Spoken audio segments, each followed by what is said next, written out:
Good evening, Free Enterprise fans. My name is Dathis, and I'm here to be half of your commentary team for this race of KingPotato113 and RNCastro86. The other half is the fabulous Xenocat823543. How's it going, Xeno? It's going well.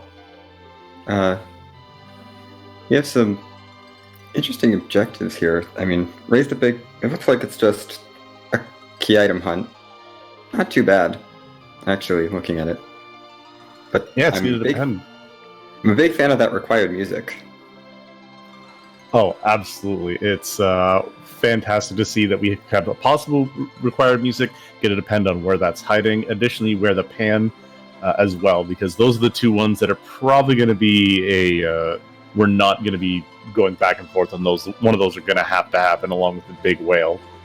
So as we see, we also have a Kane start on King Potato side, and we have the Pokemon naming scheme with RNCastro. I am super down with that.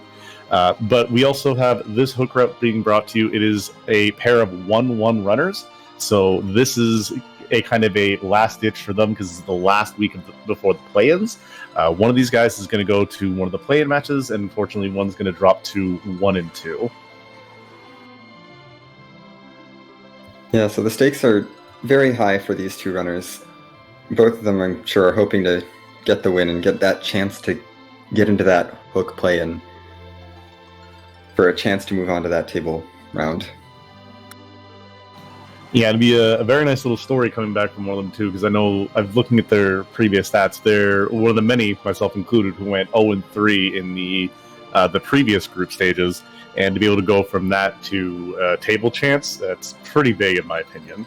But so, what are you kind of hoping we see from this pairing with Kane? Who do you hope our second character, and what's our first key item?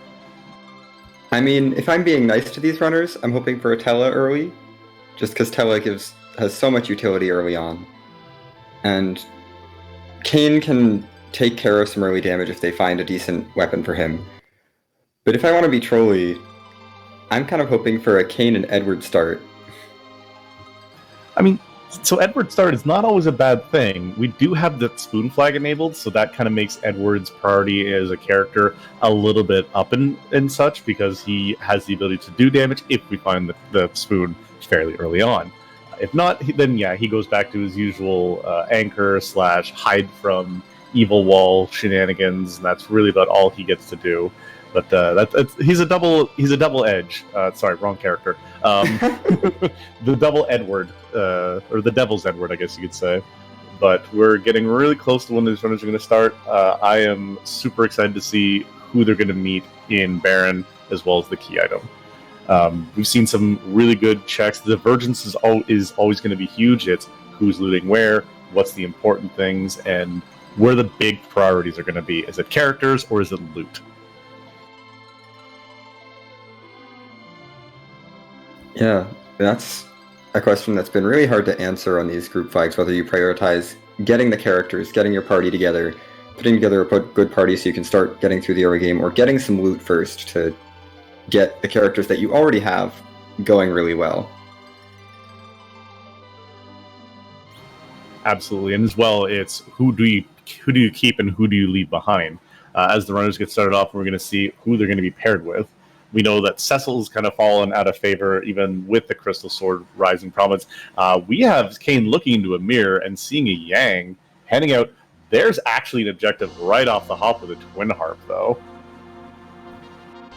I mean, I don't think we're going to see music faded by either runner tonight. No, and that's very nice. So Twin Kane, Twin Harp is pointed out by our restreamer Leggy Starscream. We have the possibility of some fun stuff going on here, but the big question is going to be, what's the rest of our free characters going to be? As they go through the overworld, they've got a total of 5 free characters, 1 in Damsian, 1 in Watery Pass, 2 in Mysidia, 1 in Mount Ordeals, just free to grab. You're going to see who those all are, and that's really going to depend on what the routing is. King Potato looks like he's heading right to the city to see what he's got, whereas Castro looks like Baron early looting is going to be the play, which I'm really happy with. A lot of people have kind of fallen out of favor of this. Yeah, Baron does not have the best loot, but it's You start right there, and on T Wildish, anything can have decent loot. And we see a Porum on both screens, and a Rydia in Mysidia. Say that 3 times fast. The nice thing is, that is a white mage, and we do have a healer. That is a source of warp for the warp glitch when we go to the underground. So that is a really fairly loaded Mysidia, in all honesty. Maybe not the black mage a lot of people like to see. Most people seem to enjoy the Quack Kid. He gets a lot of more damage spells earlier. But with the double Cane start, if you get some okay weapons, Rydia just getting up to warp is all that she really needs to do. Yeah, this team is not hurting too badly for early damage, depending on what weapons we're going to find. And as we see King Potato heading to the Watery Pass to check that free character and potentially find some weapons. We do have the other type of mage. We have the Punch Mage in Yang here in Watery Pass. Not bad. Someone you're kind of okay to see as a character fairly early on. Can do some okay damage. Elemental Claws really augments that. But we're seeing the Sparse 60 really at work here. 2 treasure chests only open so far in the Watery Pass. How much deeper are you going to go in there? So we do have that T Wildish, as you mentioned, and Watery Pass is one of the places with a fairly higher tier stuff on the overworld. But with it as empty as it is here, as nice of a check as it is for items, we're not seeing a whole heck of a lot in the terms of items for this team. Life Staff is fantastic for that Porum because she really needs that boost in stats. Yeah, and that Rune Ring is also a fantastic piece of gear for either that Porum or that Rydia. Anyone who really wants that boost to both Wisdom and Will. Plus, it resists mages, which is always nice. Indeed. Drain Spear in the back of Watery Pass, not like a great item for Kayn, but it's better than the Spear that he starts with. But it's a little bit of a pretty feast or famine for the physical fighters here. Though RNCastro going up to Dancian, I'm going to take a look at that loot and then see who the character on top is.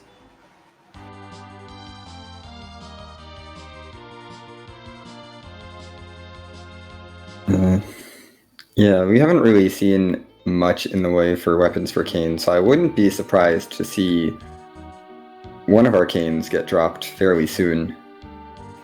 Almost agree, especially when the nicest things we've seen in some of these chests are J items, and even then they're not J items you want to see with low HP characters. Firebomb being one that's the percentage HP based ones. It's very much early looted here and nothing great to find. Whereas we have a Sid, that's a character you don't mind using HP items with on this early. Yeah, Sid starts at level 20, one of the highest among the characters that are going to appear in this seed, and he starts with a whole bunch of HP. Is very defensive, is an excellent character to have early on. He can basically take care of your overworld as long as you've got some other party members. Absolutely. And Castro finding, Golbez having a shower out in that waterfall, that is not a fight anybody's going to be taking anytime soon. Good to know that we've got our favorite Trollbez really out of the seed, though. A little sad for later on, but good for the runners. Yeah, no one wants to see that Golbez at a required spot later, but I mean, Golbez just needs to take a shower every now and then, you know? His armor must get really filthy. He just needs to cool off. And we have King Potato actually doing getting a really good roll, making good use of this Hobbs flag. So Rydia learns normally Fire 1 here, but gets a random summon, and getting Sylph puts it to the point where normally you leave that Rydia down and slingshot it. This puts Rydia into a point where she actually is going to be doing the most damage on the team once she gets a couple of extra levels. Yeah, because we have the Sylph glitch turned on in this flag, which means that as long as Rydia has enough MP to cast Sylph, she doesn't actually spend the MP when she casts it. So once you get her a couple levels and she has 25 MP, she can start just continually using Sylph, which does pretty good damage and will also heal the party. Also, I think that Fire Sword on the back of Hobbs is the best thing we've got for Kayn at the moment. Pretty much the best thing we have, and we're seeing in from RNCastro doing a little peek of the bed, we have an edge in the bed. If we find ourselves a Sand Ruby anytime near, like maybe in this vanilla spot where I'm kind of hoping for, we have ourselves a character that is going to make much shorter work of the overworld. Sid does great even with just that regular hammer, but the edge is going to be doing a whole lot of work. Especially with that power shirt that King Potato just found in Antlion. That is a huge find. That boosts strength by 15. That's great for any of these physical fighters, but you really want to put that on someone who has a decent weapon and is actually going to be doing a significant amount of damage. And even with his base gear, Edge is still pumping out probably near the 500 damage, so the highest damage he's going to be getting, aside from maybe that Rydia, but Rydia doesn't need a power shirt to do that damage. Sylph does about the same damage as a Virus Cast. Gungnir Spear, though, that's a great find in Antlion to make sure that those canes might actually start rivaling that edge for damage. Yeah, that spear is kind of one of the minimum that I would take on Kane into the endgame. So that is a great find for him. That's going to get at least one of those canes doing damage through this early game. Absolutely, and the Leviathan going on, that means that Rydia, she's not getting slingshot, she's going to be your carry. Mind you need to get her a fair amount of MP. That Leviathan, I believe, is a 60 MP cast. I think the same damage as Quake, and it's a little bit slower, but it's still going to be a very, very nice and very helpful to get through that. And that is Paladin. Nah, super agree with Castro. We're not going to go see that. Yeah, I think Leviathan is 50 MP, and is a little bit more powerful than Quake. You are correct. I'm thinking Bahamut was the 60 MP. Yes.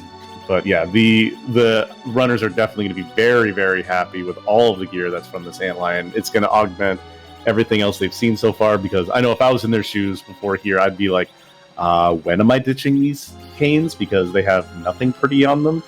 But yeah, that Rydia was definitely going to be carrying up the seed, and now it's the love is being spread everywhere else as we have King Potato and RNCastro converging to find out not only who's here, but what the key item is.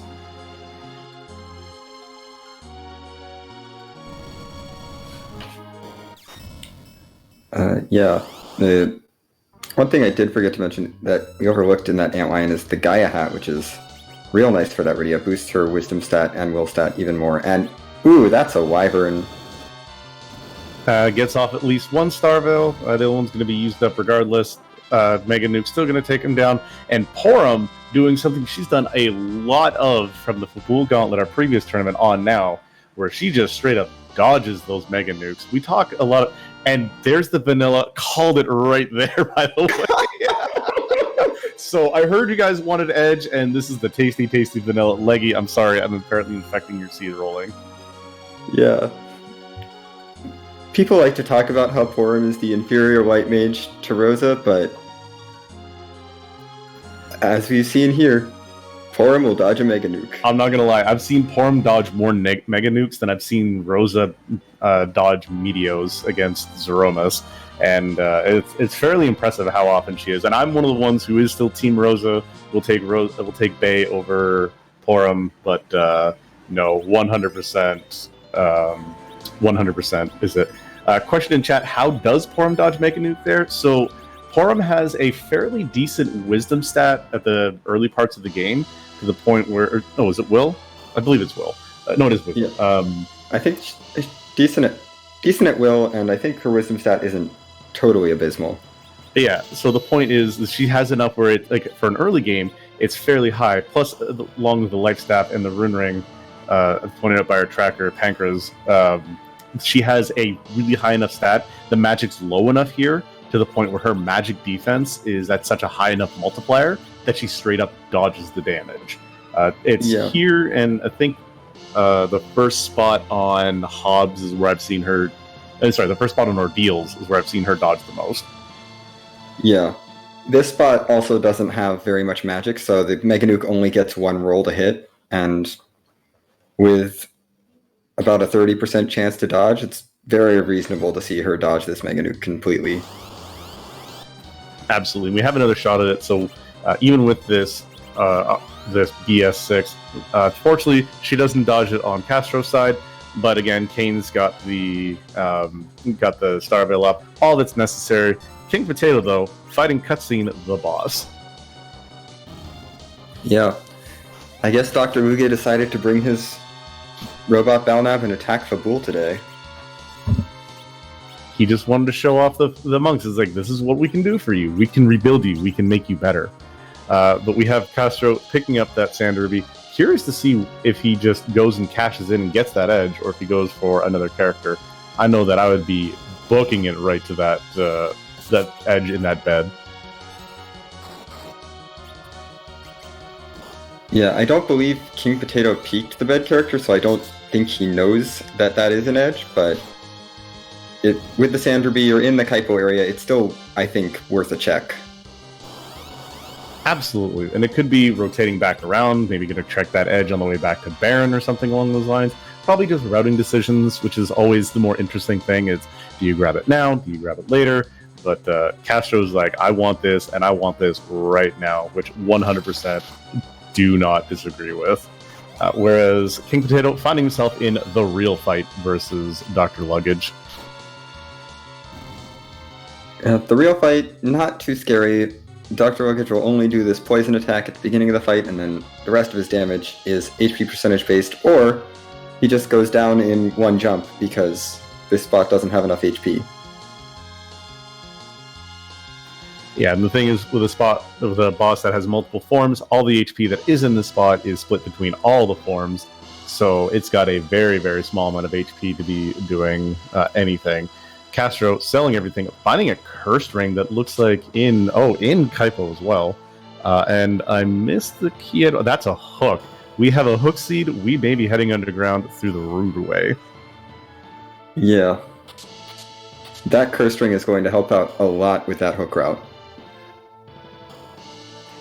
Absolutely. Sid, cursed ring, that's all you're going to need to get through there. Let Rydia get some levels from some of the trap chests.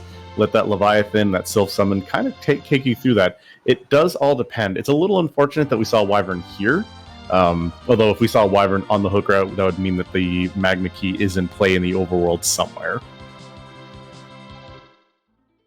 Yeah, I believe it's Golbez, Valvalis, and Wyvern cannot gate your logical progression underground, so if we did see one of those three bosses down in the hook route, the runners would know, hey, there's a Magma Key somewhere out there. Absolutely, but I'm pretty sure, I know I'm of the camp where I'm going to check all my overworld checks before going to that hook route for, one, experience for levels, as well as items so you can get, say, these silk webs that are here. And additionally, too, to try and find more key items so I don't have to take this hook route, because that's not a fun time no matter what.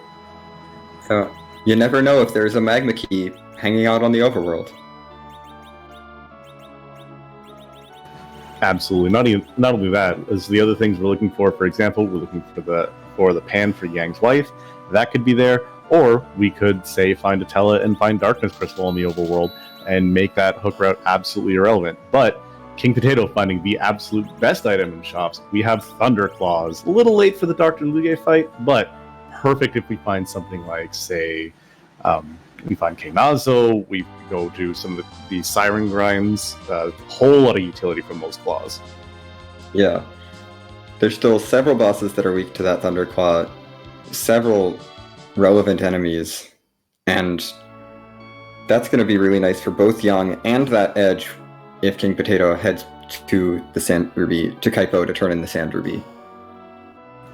Yeah, the longer that King Potato's kind of sitting on that Sand Ruby, the more of an edge, pun intended, that Castro is going to have on him. Illusions and Soma drops for sale here in Troya. Not a bad set of item shops. Unfortunately, they're within two different ones, whereas RNCastro also picking up that hook and going to see where he goes next. There's only a couple of checks left on the overworld to go.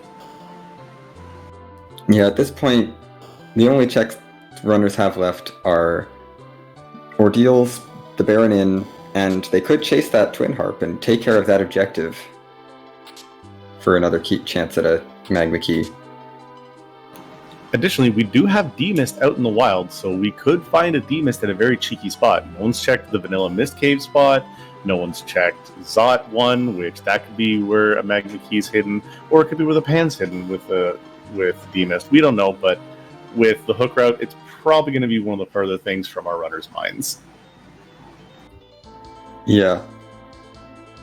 I don't think we're going to see either of our runners run up Zot to check that to see if that's Mist Dragon before diving the hook route. But we are getting checked before we get the hook route. We have King Potato doing the really nice thing, being the hero's people, and the objective champion. Going to be getting that third objective knocked out. We're getting music nice and early. Sub 20-minute music. I'm here for this.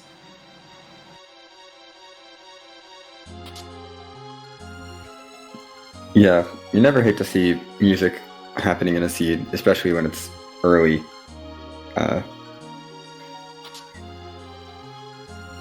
And the really nice thing is that this is also considered a lonely place. I'm not sure if it also goes the key item required, because you generally don't come here unless you have the Twin Harp. But this is another place where, like Watery Pass, you're going to see some higher tier loot. And King Potato making decent use out of that. Not finding anything special, but that's a second edge up on Ordeals on Castro's side. That's I would have been tempted to keep that, but it looks like he says, you know, one's enough. One edge, one Sid, one Kane. That's all I need. Yeah, it's not the easiest to outfit 2 edges with decent weapons for the end of the game. And, you know, you may as well steal his equipment, because that bandana and black belt will do really nicely for that Sid. Or the Kane. If the Kane didn't have a power shirt. Anyway, I'm going to be quiet now, because we've got music happening on King Potato's side. Yep, unfortunately it doesn't have everybody magnetized up, so we are going to get that Me Attack You script, recasts all these bunch of tier 2 spells, then followed by weak, but the tier 2s are going to be taken out. But yes, we will let DJ Spoonie B play us some of his fabulous rockin' tunes.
So as we see King Potato helping all of us in chat out, we're not quite picking it up. It is the main theme of Final Fantasy II, and we have 2 different summons. We have Asura on the right-hand side and Bahamut here behind music. So a couple of fights that are going to be taking a little bit of time. We also saw RNCastro getting through a fairly easy Octomom fight in the first part. So this is not an easy ordeals, but not exactly the worst, as we see Castro's already even through that Asura.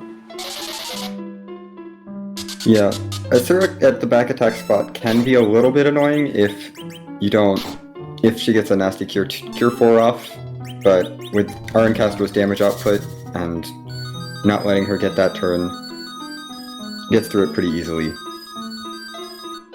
Indeed, and King Potato maybe forgetting a little bit that the magic attack here magic defense here is very, very high. This is a spot where you normally have 3 fighters. You normally have Yang, Sid, and Cecil just after he becomes a paladin. So this is where you're taking more the physical route. So the magic defense pretty high, and that Mega Nuke kind of doing a fair high roll of damage, whereas Castro finds the alternate way underground. We have ourselves a Magnet Key, as well as another Lunar Sparkle. So it seems like that hook route was fake, and that's not a bad boss to see here. Yeah, getting Ogopogo out of the way fairly easily and fairly early is very, very nice. A little bit more scary than the Leviathan that he's kind of modeled after. Does 50% of your health as opposed to just a quarter to open up the fight. but that's going to be a very, very rude sort of boss out of the pool, which I'm pretty sure RNCastro was very nice to him about. I think the only two ones we're missing now is D-Lunars and Plague, isn't it? You've seen the other ones? I think that's correct.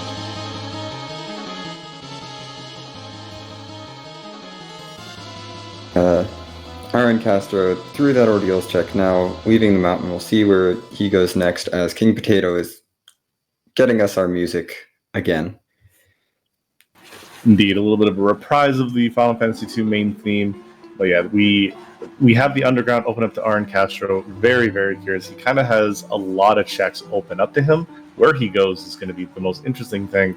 But it looks like we're going to have double music, as that is very much a walk towards, as I fly towards Tamra, or it's like Troya. Yeah, probably just going to do a little bit of shopping here in Troya first, and then might be giving us more music. We have a back and forth from our restreamer and our tracker, Leggy Starscream and X Pancras, respectively, saying, where do you want to see the D-Mist if it's underground? Do you want to see it and know you have to go under there, or do you want to hidden it Queen Evelyn? That's very much a rude argument back and forth, but I agree with both sides. You gotta have that hidden D-Mist. It's definitely rude either way, but if it's gonna be at Ruby, I'd rather it not be required. But if it's gonna be required, I'd rather see it at King Queen Evelyn. I personally prefer it hiding behind Luca Key, but that's just me. That's also an excellent place for a D-Mist to be hiding. Excellent for us, not the runners. No, I've been in that situation. It's not a lovely time. But we have RNCastro kind of retreading King Potato's steps. I don't expect him to do a lot more, or any of the more looting here. Oh, I'm mistaken. Goes and checks and gets those poison arrows. But it's going to be curious to see how much more he does, or if he just grabs the one or two on the way.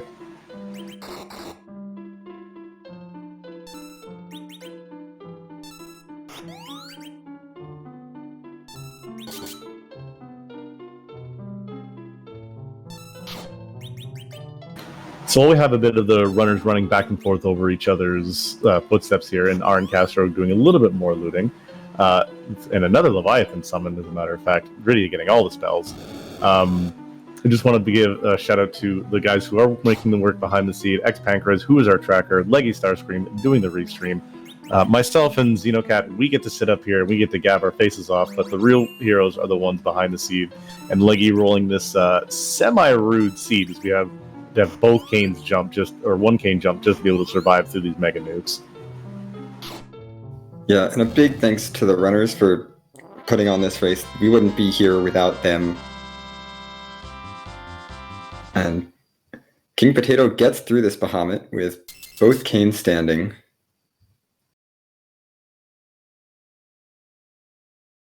And we'll see we'll get the objective complete. So, objective complete, a very nice spear. Yeah, that's an upgrade over that Gungnir spear. Moreover, this fire sword. And the really nice thing is that the white spear also, even if you can't hit very much because it's a lower accuracy, the nice thing is through a lot of these checks on the overworld, you can actually use it as an item to cast Holy, and that is about 700-800 damage at this time, which Kane's still rolling a little bit low on the damage, which will be very much to bypass a lot of weaknesses for some bosses. Yeah. Question in chat from Pyromance. They used both at Wyvern, but only one got off. Does that still use the second? Yes. So the way it works is if you queue up an item as your character is being knocked out, then that character does still have the item removed from the inventory and in use. So you do lose it, and you do not have that second Star Veil. The best way to go about it is to only use one if you know that one will survive, or to make sure you're going to get both off if necessary. It's one of those things where the ATB is still a little bit janky in Final Fantasy IV, but if you know where Star Veils are, you're kind of doing all right.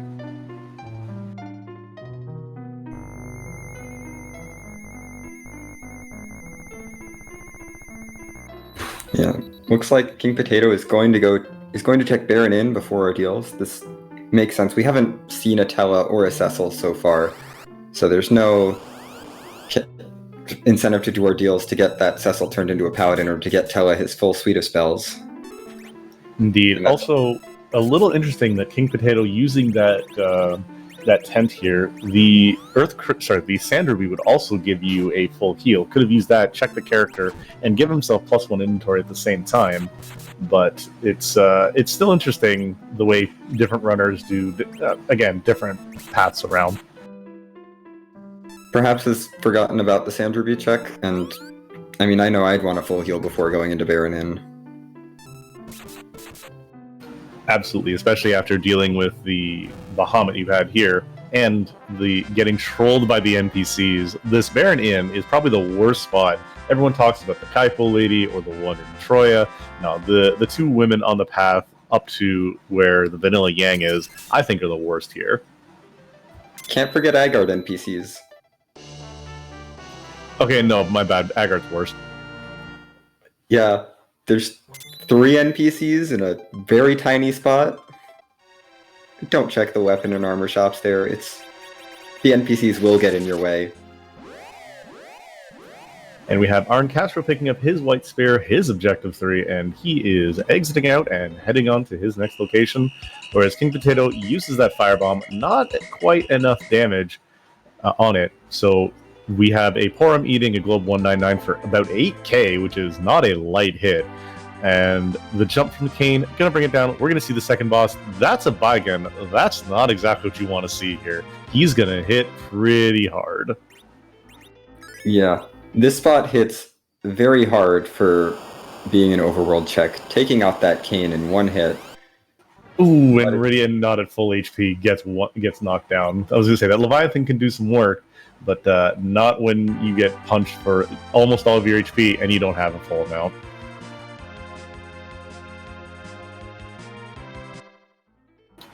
Also, RNCastro going and checking Mist Cave, finds himself an Odin and says, "Nope, thank you very much, I will not deal with you," and decides he's going to find out about the good news hanging out here in Baron. He does have a few more levels from doing ordeals, so might have a bit of an easier time with much more HP on that Rydia, and Porum especially, getting through this Baigan. Especially having the Yang and the Sid, so they can take a decent hit, as opposed to King Potato side, which needs just a little bit more experience to get through. RNCastro getting through CPU, no problem whatsoever, thanks to that Flame spell and a smack from Kane, and we're about to find out just how much of a problem he's going to have with this Baigan.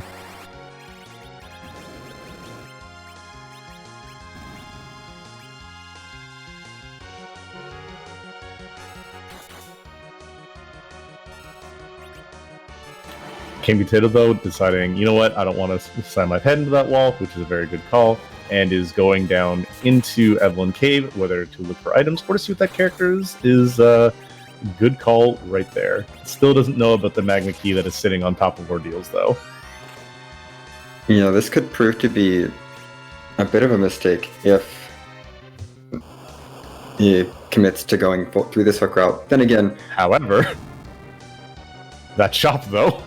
With Sirens and Bacchuses here in the Eblon shop, definitely worth checking this shop.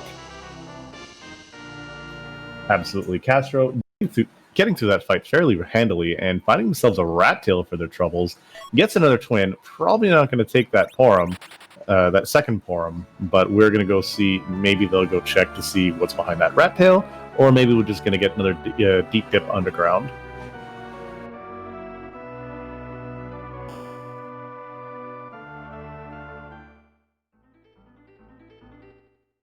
Yeah, having the hook already, I don't see any reason not to check the rat tail. It's a very quick check, especially with the hovercraft already raised.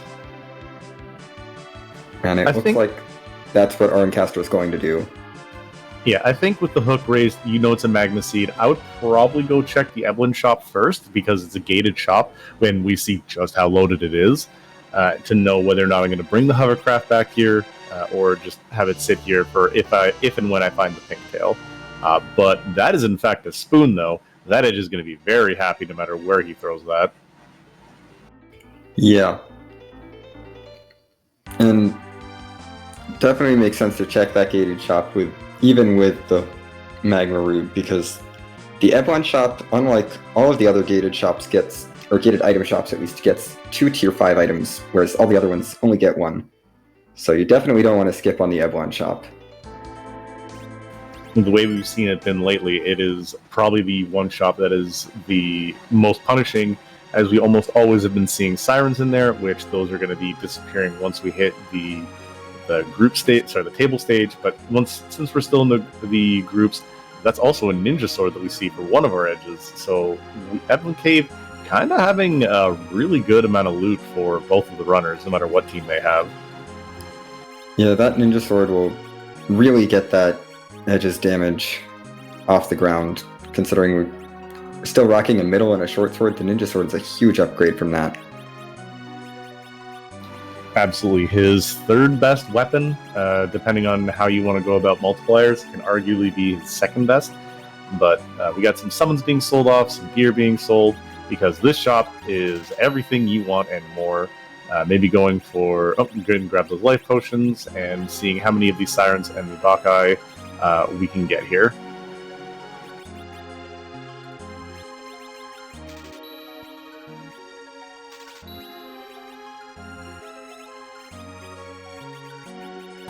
Focus on the sirens, probably the better call. That's going to be where a lot of your grind is. Even with the edge, you can go and steal some of those, but that's going to be how you want to go back and forth. Sirens 100% worth the pickup, though. Saves you a lot of time. In fact, sells that Gungnir Spear, though.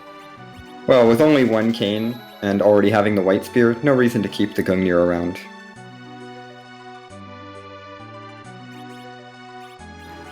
Very true, very true. So that's actually something I forgot, because we have 2 on potatoes, but only 1 on Castro's side. Castro says, you know what, that's all I need. I'm not going to check these chests. Let's see if maybe Potato checking this chest is going to punish Castro a little bit. Maybe we get ourselves a Mirasame. Maybe we get ourselves an Avenger. Let's see. Just some shiny armor first. That's what we don't have.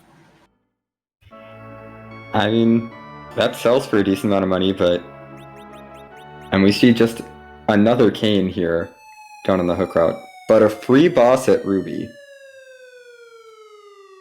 And there were mute bells for sale, so that means that we can mute them up and then hopefully size them or toad them or something else to make the damage go through and have the weak amount of attack there.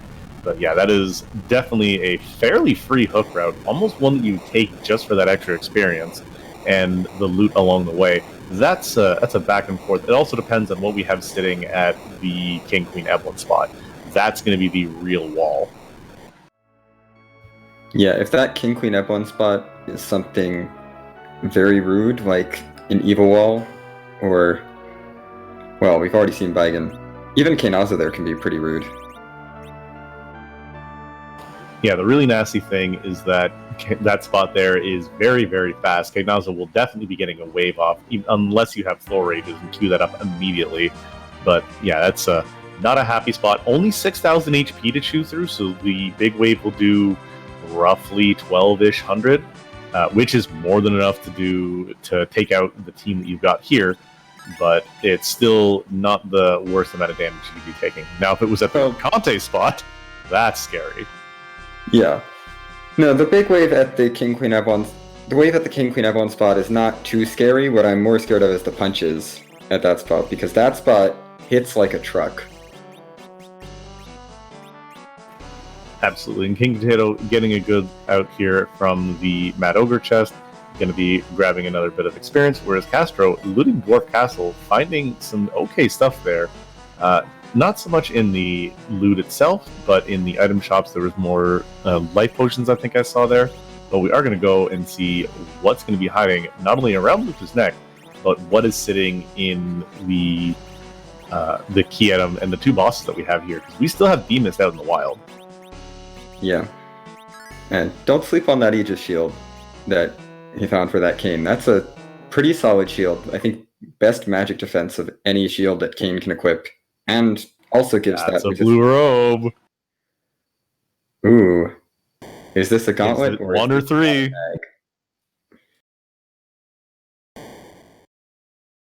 That's the trifecta. Here's your alt gauntlet. Do you want some of this to get these 2 key items, or are you resetting out?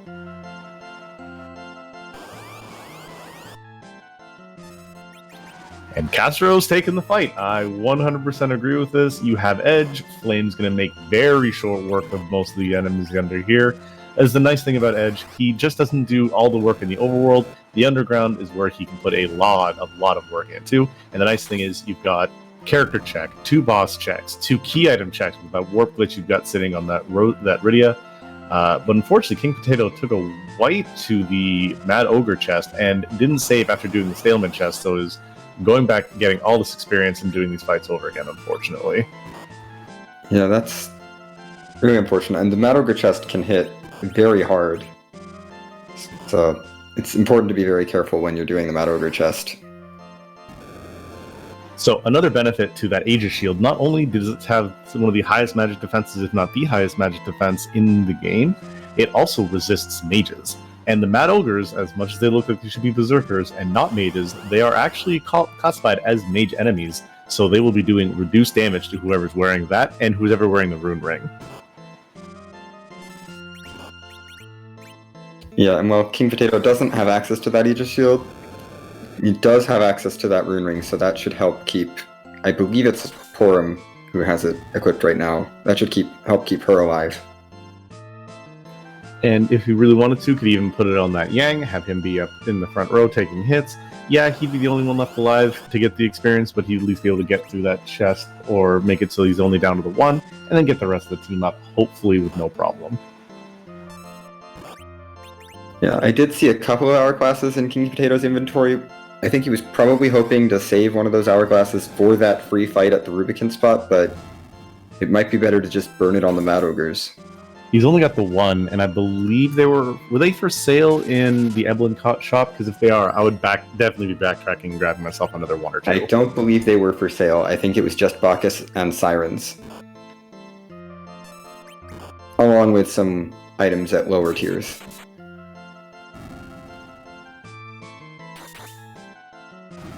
Fair enough. The thing you could also do is you could go run around, do some more boss checks on the overworld, because you could also get maybe Mini on the Porum, and if, like you said, you have that rune ring on her, she's not going to take a whole lot of damage, she could just Mini up the Ogres and then just work through them that way. But again, it's going to depend on what King Potato wants to do now, whereas RNCastro still slowly chugging through this alt gauntlet. The thing is, Edge only has enough to cast to do 4 flames right off the hop. I don't think he gets a 5th one till much later on. So it's 5 fights, only gets to do 4 fights with flame. The rest has to chew through with regular attacks. Yeah, but should be wrapping up this last fight in the alt gauntlet very shortly. And so we should be seeing who our character is in Dwarf Castle and who our second boss is very soon.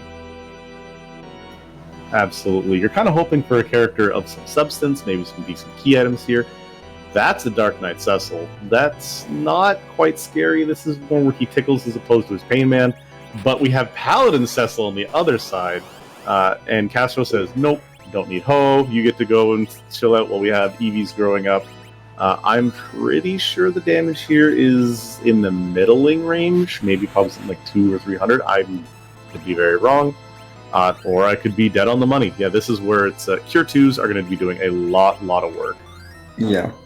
One thing I do want to mention about King Potato going through this hook route has found a Stardust Rod and a Black Shirt going through Upper Babel, which will really help Rydia's damage as he gets into the underground. Castro only having that Edge alive, but that's more than enough. All you really need, because Justice is not the only right in this world. Dark Knight Cecil doing his speech, 20k experience just on the Edge, not a bad person to only have it on. Whereas the important thing is we got through the fights and we have 2 key items to look at.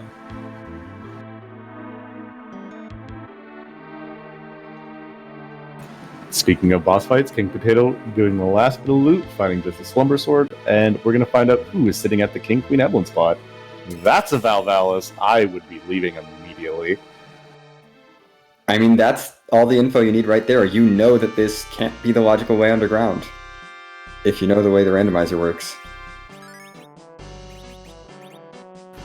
Yeah, so we have a specific flag called K Unsafe, meaning that there has logical access to the underground, meaning you cannot find it on the moon.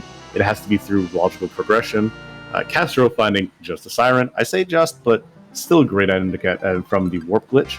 But as I was saying, the logical progression is overworld, underworld, then moon. But you also cannot have the rudest bosses, such as Valvalis, Golbez, and Wyvern, as you mentioned earlier. Those are the big three that cannot gate underground access. You cannot gate the only way underground.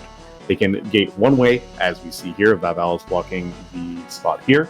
But Castro, finding himself half of an objective, that's an adamant that was hanging around Luca's neck.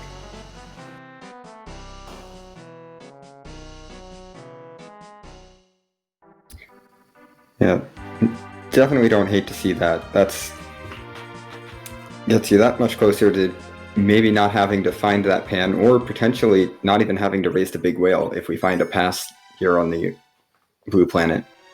Indeed, and King Potato eating that Valvalis punch. So not only is this spot a very scary spot because it is very, very quick if you're not having the proper agility manipulation, even if you are sometimes.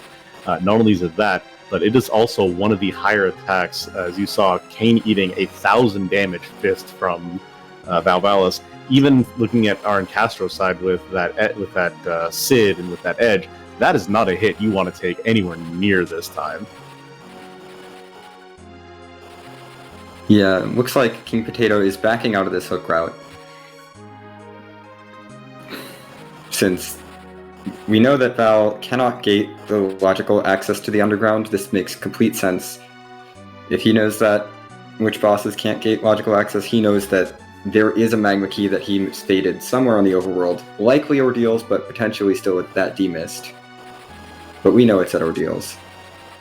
Or just taking the Mad Ogre chest for some experience. Indeed, I was about to say, it looks like coming here, one gets some more experience on his characters.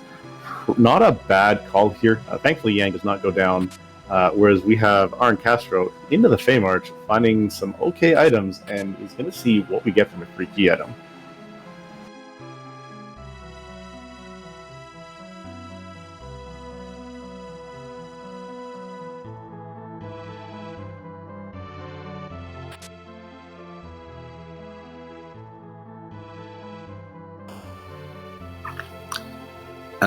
That's not a key item, but definitely don't hate to see that. That's some great steel for Edge to be swinging. Absolutely. Nothing like one of the higher tier ninja swords to take your Edge from a short in the middle to a ninja and one of the great Hanzo steel to be swinging around and doing a fair amount of damage. And Castro going to be peeking some of the bosses here in Feymarch. Do we have something that's free, or do we have a set of bosses that we just say absolutely no to? We have one level of freedom, and that is a Rubicante of some kind, either elements or Rubicante proper. That's going to be a no from me, my friend, at the current moment. Yeah.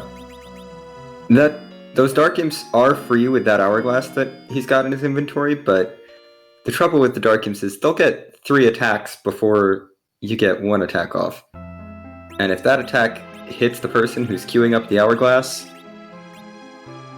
bad things happen.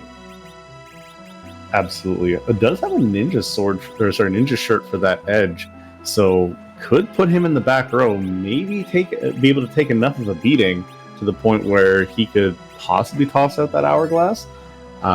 Looks like Castro's going to be taking at least one of these fights from that heal, and lowering down the battle speed, yeah, I'm thinking this is going to be a Dark Imps attempt, because that's exactly what that's signaling to me. Yeah, there's not really a good way to get through Ruby or Elements at that Asura spot at the moment. You don't really want to be doing 25,000 damage legitimately, but taking the Dark Imps is a very reasonable play at this point. Speaking of getting through, King Potato getting through that fight, finding himself a Dragoon Spear for his troubles, absolutely something you'll want to have. And with that slower battle speed, Castro getting that Hourglass off, so even if these Dark Imps get their 3 hits off, that might be 3 KOs, but you still have all 2 other people up, get those heals up, maybe to cast a mini, even throws out a Grimoire. If that had been Odin, this would have been a lot funnier, but that's still a nice chunk of damage from Ashiva. Yeah, and at this point, this Darkness fight is pretty much completely free. The Hourglass will wear off eventually, but it lasts so long that we're probably not going to see it wear off before these Dark Imps go down. I was going to say, I think the seed might be over before this Hourglass wears off. But yeah, with the Berserk on the Cane, this is going to be a very short work set of Dark Imps.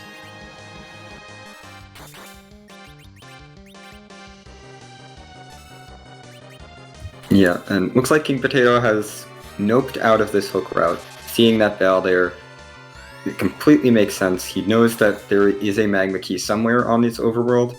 He's heading back to Baron Inn to give that Baigen another shot. Hopefully with these extra levels from the Mad Ogre's chest, shouldn't have too much issue here. Yeah, a lot of his characters are rocking 600 plus HP. Able to take 2 hits from him right now. Probably going to get through, no problem. Depends on where those hits land. If both Porum and Iridia take the hits, it's going to be a little unfortunate. But aside from that, still a lot of the seed that he hasn't checked out yet. Kind of hoping he goes and checks that Sand Ruby very, very soon and gets the good news. But this is still a fairly solid party for him to have, regardless, with all the spears that have been in this seed. Yeah, both of those Canes have endgame weapons at this point. And with the summons that we found for Iridia, Iridia's looking pretty good as well. The only person I'd maybe be considering swapping is that Yang for that edge, but otherwise this party is looking really good. Absolutely. Yang does everything that Edge can do, but slightly worse. A little bit worse AoE, a little bit worse physical damage until you get him to about level 60 plus. But at that point, you're over-leveling everybody, and everyone can do a whole bunch of damage. Yeah. Yang, I mean, if we didn't have any ninja weapons, Yang will outpace Edge in the 40s, but with the Masa and the Ninja Sword that are available in this seed, Edge will be doing much better damage than Yang for equal levels for quite a while. Absolutely, and looks like King Potato getting very lucky with the hits, does not have Iridia go down, gets the Leviathan off, gets through Baron, gets the choice of picking up this Palm, but definitely is getting himself the Rat Tail, as well as we have Castro getting through that Dark Imps, only finding Samurai Arrows. Not what you want, but the experience along the way was the more important thing, as well as this check, the best check we could use, a Railroad Inspector, Job Dwarf, and this seed is validated.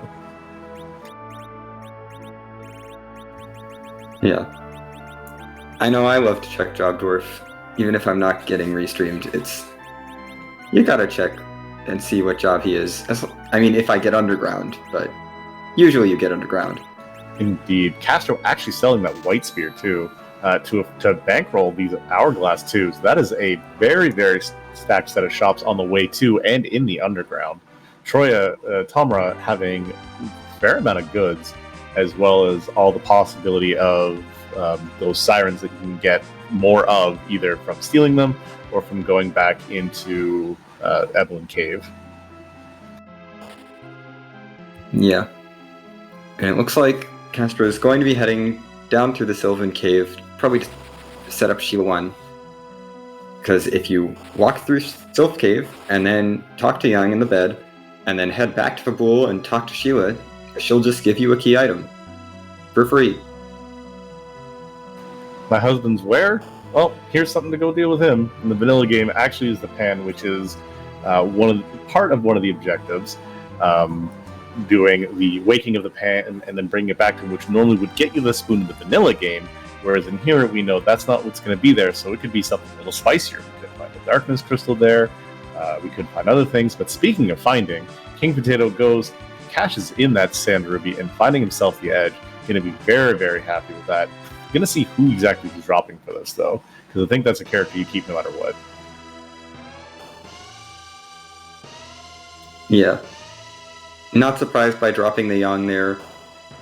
Edge can take advantage of the elemental weak claws just as well as Yang can. Even better, actually, if he has even one decent sword. And RNCastro just getting up to the top of Sheila's tower, showing us this Sheila check. Vanilla Pan. So, Sheila has the goods. Definitely things you're going to love seeing in this. You hate to see it as a runner. You love to see it as commentary. But that single dip for Bull, 100% not a dream. Yeah. We do have a saying in Free Enterprise, which is check your freebies. And that's certainly the way to go tonight. Check your freebies and check your objectives, which has led to some good things. Cave Magnus, maybe not so much, but freebies definitely paying off between the great steal that we have for Edge now, as well as this pan, which Castro running down 100% going to go smack a monk, wake him up, and bring that pan back, which will give him another objective done, as well as 2 key items. And King Potato finding himself his second edge, debating, do we keep 2 edges or 2 canes? In this instance, I 100% agree with that double edge.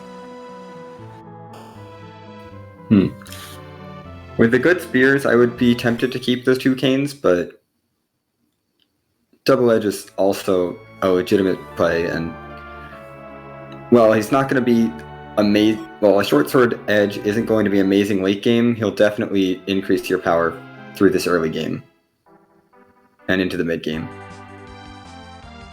So I'm a big proponent of Edge. I love the boy. Kane. I love him. He's one of my favorite characters.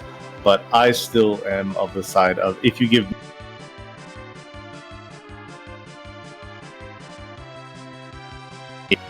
the Edge over the Kane, because of the simple fact that Edge will do overall more damage, and because his multipliers are higher versus Kane's, and his weapon accuracy is much lower.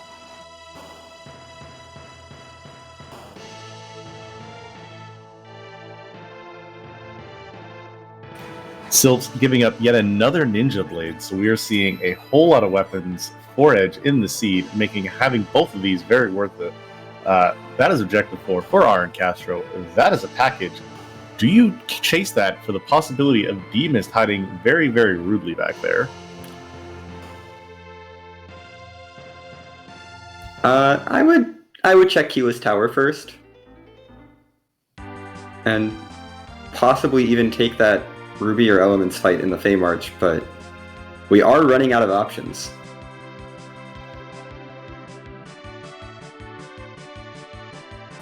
Indeed, the options we have left are going and checking Earth Crystal, or going and check Magus Sister spot. We have Keyless Tower. We have the ability to go and see what that Rubicante or Elements is hiding. Whereas aside from that, we have both Ninja Blades for these Edge, as well as a Ninja Sword in addition. So where are you going to go with the amount of damage you've got?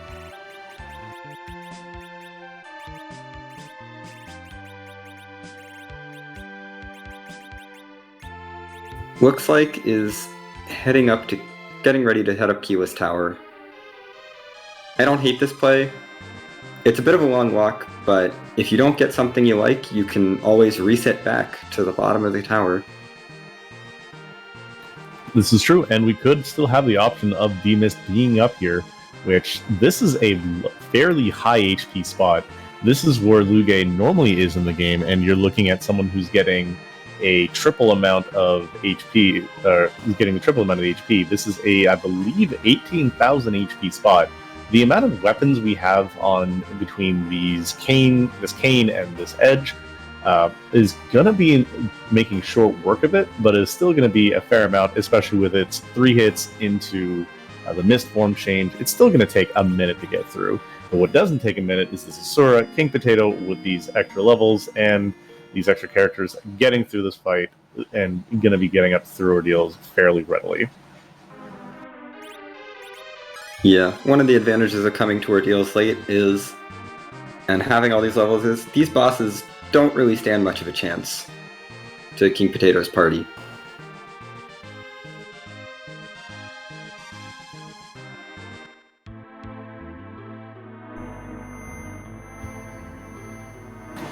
And that is in fact a D-Mist hiding on top of tower. And we have King Potato going to be picking up his Magma Key, going to get his underground access. But this is a top of tower that you are fairly happy to see with this keyless access. And maybe not too happy because of how long it's going to take, but nice to know that you no longer be fighting this D-Mist somewhere hidden. Yeah. The only thing that complicates this is if this Threemus doesn't have anything of value, because then you can't really reset out of this keyless tower if Threemus is here. Pretty much, you're walking this out regardless. Now, the real pain is that this Kayn is actually not going to be doing a whole lot of damage with this White Spear on. Castro does remember right away that he might have. Oh, looks like he may have sold the Dragoon Spear that he picked up somewhere, or did not pick it up. So he's a little bit lacking on the Kayn damage department, but Edge more than making up for it, and Rydia as well with his Leviathan summon. Yeah. Kayn's damage is going to get reduced because Threemus absorbs Holy, because the developers of the game were like, we need to make Threemus weak to darkness so that Cecil can be good in the early game. And how do we make her weak to darkness? Well, let's just also make her absorb Holy, because why not? It makes sense. I'm still 80% sure that the developers of this game just decided they wanted really wild things on this. For example, here's a boss that doesn't cast spells. Let's give it maximum attack. Why? Because why not? Which is why Leviathan, who doesn't attack at all, and Bahamut, who just casts Mega Nuke, do not do physical attacks, but they are tied for the highest physical attack in the game. You go against them with the Power Mages, you're gonna kind of get smacked around a little bit. Which is why when we see something like we see the dark imps at that the Leviathan spot, they were popping for about 1,800 to 2K per hit on some of our fighters, especially our heavily armored ones. Yeah, them and the CPU spot are some really ridiculous stats. Because I mean, the CPU in vanilla, it does percentage-based damage. It doesn't care about its attack and magic stats. Those don't get used, so the developers drove them up really high, which is why pretty much any other boss is going to be really annoying there. Not only that, but also the HP of the combined location there. It's not the highest. The element spot is even higher with the 200,000, I think it is. Regardless, it's a lot of HP. I know it's not 200,000, but it's a chunk to rip through. And you have a boss with a single phase there, and it is not fun. Knazo there, I have not had that pleasure, and I really don't want to have that. That element spot is also real fast, so... Knazo there is even less fun than just the HP. We see King Potato now heading down to the Fey March. We'll be picking up this Masamune that was sitting in the freebie, and we'll see what he makes of the bosses. I'd be interested exactly to see where he goes. He doesn't have any of the hourglasses left, so the Dark Imps are not free, but we know that nothing comes from them. Thankfully, it's only just the Samurai Arrows. If it was a bigger key item, then King Potato might be in a little bit more trouble, but as of right now, with the way everything's going, if he plays his gambles right, he's not as far behind as what one might think for the time that he spent going down that hook route. He's still fairly in this game, considering that Pan is at its vanilla check, and we're still looking for either the Legend Sword or the Darkness Crystal. Most likely, Darkness Crystal is coming from this Demus check here that RNCastro is getting through, whether either through this check proper or Demus itself. Just another Dragoon Spear, which Castro would have enjoyed a couple of minutes ago, but we do have the option. That means Demus or this Rubicante is 100% gating access to either the Darkness Crystal or one of our many, many rabbit holes and chains that we still have going on. As you can see by both of our runners' screens, we have so many key items that are out in the wild. Yeah, we could still have an Earth Crystal, a Baron Key, or a Tower Key leading into any one of those leading to darkness. Or any combination thereof. They could have the Baron Key lead to the Earth Crystal, which leads to the Tower Key, which then brings us to darkness, or any sort of wild ride, which I'm super hoping for a long chain, but unfortunately, my hopes are almost never answered. But we do have King Potato about to go find himself the bosses, while RNCastro is making his way out and is most likely beelining for Rydia's mom. I mean, I'm hoping for a Tower Key at Rydia's mom. just to have the pseudo-vanilla tower key. That would be very accurate. I approve of that. I'm more hoping for the Baron key that then leads to the tower key that then leads to the Earth Crystal, so that we have to go back underground, above ground, and underground over and over again. I'm fine with that too. Survey says. There's our Darkness Crystal. That is going to be the second objective able to be completed by RNCastro. And we're going to see where his grind option is going to go, because this is a party that he can take right to Zeromus. Yeah, and that's go mode. No need to check anything else. We're just going to be heading... Looks like is heading down to the underground to scramble some eggs. And as Chad is pointing out, that is in fact 10 key items for him, so eggs is 100% the way to go. And yeah, Keyless Tower is in fact the right play to make underground. Maybe King Potato makes that after he goes and checks Sheila, which would be a good call, or he could do it right now. Looks like he's actually heading down to Tamra and going to be finding out those hourglasses, which will make the Fey March a little bit more, maybe more of an attractive play for him. Yeah. The thing with these hourglasses in Tamra, it could make those dark imps attractive. However, it never feels good to triple dip Fey March, and he still doesn't really have a great way to get through that Ruby or Elements at Asura.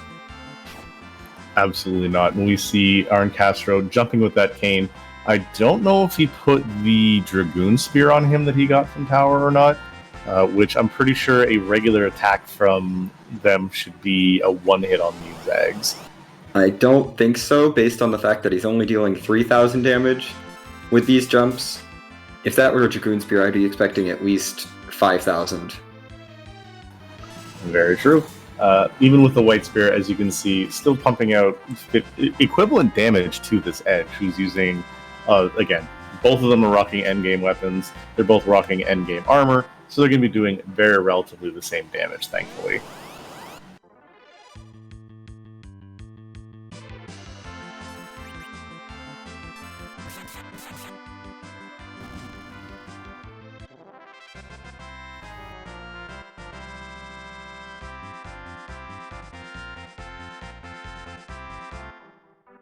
So while we have some eggs being scrambled, and while King Potato is working a little bit more on shopping percentage and gearing up his characters, again, I want to give a huge shout out to those who are working behind the scenes so that we can get this done.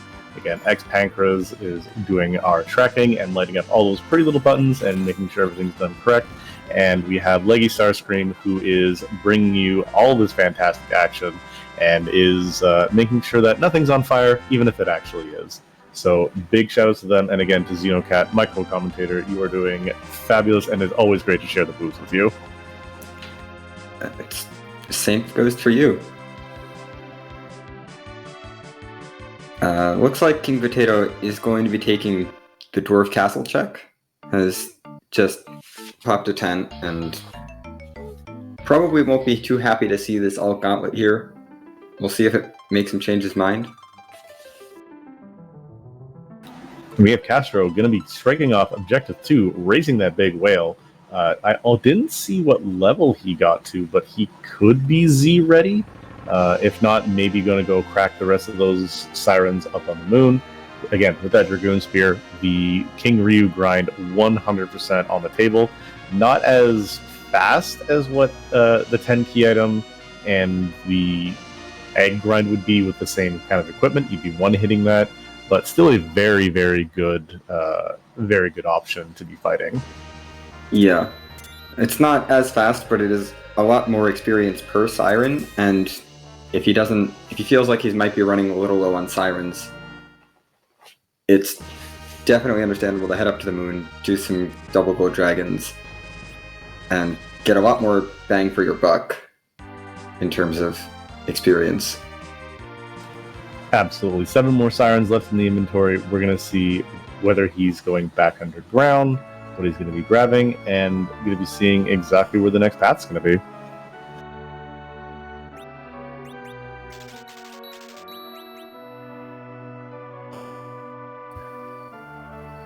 Looks like wanted a few more star veils first before heading to wherever he's going. Probably wants these for the Z fight to set up some hybrid strats. Getting rid of that nuke, 100% do not blame, and if he gets enough, he's going to be doing enough damage with his physical fighters, and Z's going to be slow enough. He might even get a few weak or white casts off with his Porum, as opposed to just having your spam tier 4 all the time. Maybe if he has some tier 3s, he could have Sid play Chemist for whoever's using the Reflect, but I expect a very straightforward Z fight with the hybrid strats.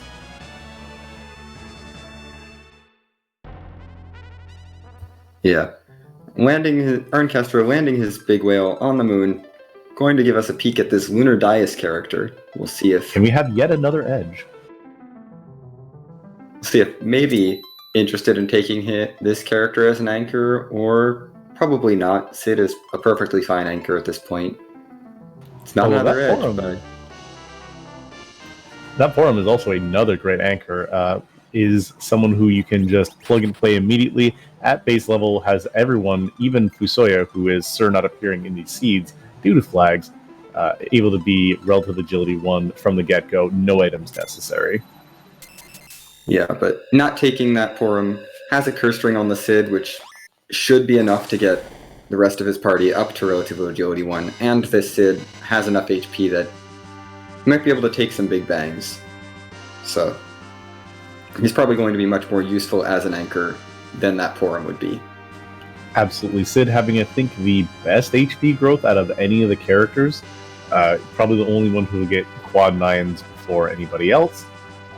Great anchor in all counts. Don't need high speed. Can just throw out Cure 3s. Even perfect for using the Reflect, the Star Veils on, so all he has to do is sit there and let the kids bounce spells off of him while he's like, back in my day, all we used is hammers to beat enemies, and that we were quite happy with that.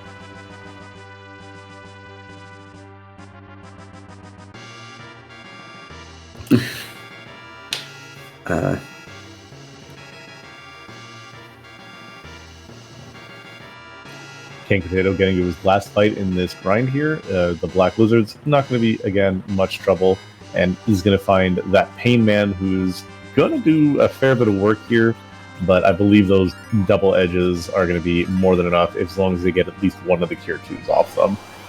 We'll get the items that he's got, or the 2 items that are hanging out there. We'll find the Adamant hanging around Luca's neck, but that's really about it. And yep, we have RNCastro getting these King Ryus, and going to be a great place to get experience. Yeah, didn't get up to Z levels down in the underground, so taking a few more fights on these eggs. I think still has that White Spear equipped on that Cane, so not getting to take advantage of that really good damage from the Dragoon Spear, but with these Hourglasses, this grind isn't dangerous, it's just a little bit slower. Not optimal, but still, like you said, fantastic to do. Edge popping out 2k, Kane popping out 2k as well. Not back row glitched on either one of them, so very lucky that they're hitting those front ones all the time just to make the max amount of damage per hit, just to make this grind go that little bit faster.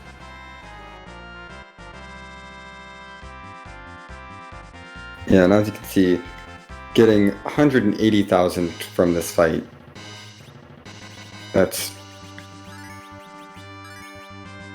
Rydia only 6 levels away from Nuke at this point. Yep, might even be going here just to do the minimum amount of Sirens required to grind, because the big thing is not just to get Rydia up to that nuke, but also to get to Porum to around 1800-ish HP, I'm going to assume, so that she can survive those big bangs, because that's the problem with Porum versus Rosa. Again, both are great white mages, and as we were singing Porum's praises earlier, to the point where she actually will dodge mega nukes early on, Rosa has much higher HP growth than her, so the same levels, we're going to have a whole lot more HP on a Rosa versus a Porum, who will maybe be hitting about 1600 HP, while Rosa's rocking the 2000-ish HP mark. Yeah. Answer in chat, have we found any good weapons for Cecil so far? No, we haven't even found the Legend Sword to be able to craft ourselves an Excalibur, so The poor Cecil is going to be, sir, you get to go chill out wherever you want while we go and finish Zeromus. Well, King Potato actually took that Cecil from Dwarf Castle. We were talking about the grind while it was going on, and did get him some experience on that DKC fight. Could still potentially use him as an anchor with a curse string. Cecil's not the best anchor, but King Potato seems to be committed to using vanilla agility here. Right, and that's why Cecil has kind of fallen out of favor, this vanilla agility flag. Normally in the vanilla game, Cecil is who you get your anchor around, whereas with Free Enterprise, without that flag on, whoever is sitting in your middle slot, which is why we have a unconscious Sid right now, is going to be the one who is going to be handling your agility. With the fact that we have a Cecil, it doesn't matter what slot he's in, the Cecil in the highest priority slot will be the one who determines your agility. Unfortunately, fortunately or unfortunately, however you want to look, you can have Cecil in whatever slot, and he's still going to be your anchor. You're going to want to keep him lower, unless you find a second Cecil, in which case you can have your one Cecil get to the levels that you want. And there are breakpoints for Z. I know Cecil hits 28 agility, which is a nice breakpoint for the Z fight in particular, right around level 45, so right around the minimum level that you kind of want a party of Zerkers to be at. So could be planning on doing that, although without a decent weapon for Cecil, I'm not sure King Potato is going to want to level up that Cecil a whole lot. Very true. The difference between, say, a Cecil and versus the, say, Sid, if you were to keep him, it's basically you're looking at a different palette. Sid we're getting him more experience. He's going to get a whole lot more HP, but it looks like RNCastro just like, you know what, you can stay down. I don't care about that. Whereas King Potato does do that vanilla Sheila check, gets that pan, and is running down to go and wake a monk and going to be grabbing the next part of that check.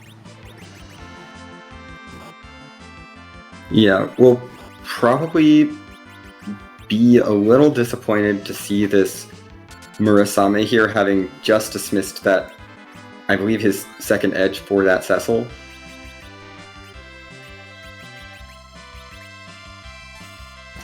So that is the nice thing. He's going to have the one edge who's going to have both weapons as opposed to two edges, each with half a weapon. Still would have been perfectly fine damage, but as we see here, condensing the damage on the one, never a bad thing. We're going to see how high he takes that Cecil, what he goes up with the weapons, and where he goes from there.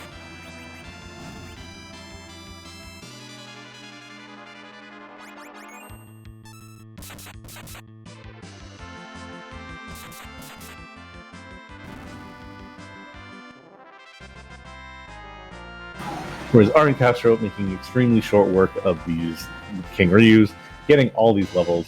Porum sitting around the 2K mark now. Yeah, 24. That's more than enough HP. Those are Z level HPs if I ever saw them. Probably going to be running right down.